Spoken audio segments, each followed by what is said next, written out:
So guys, nasa peephole na ako guys. So ito na yung pinaka last hole ng practice ko guys. So, may laro ako bukas. Practice lang naman to. So peephole lang tayo guys. So ito na yung tee shot ko sa peephole guys. Malayo-layo din to guys. 398 yards.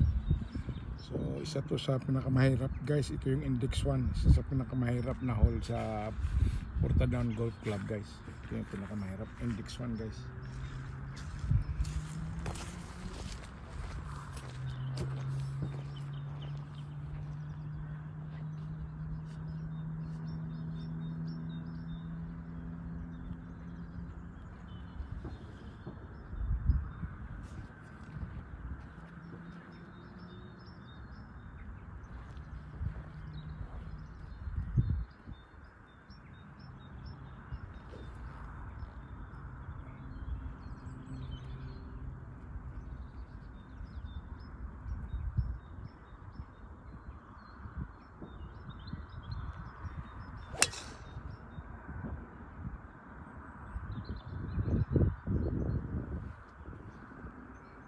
Not too bad na guys. At least sa ano lang siya.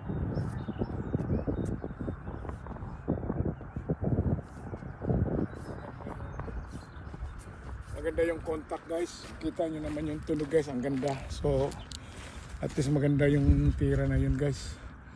So hopefully yun na yung tira ko bukas guys. Medyo wala na yung kalawang guys. So punta na tayo sa second shot guys.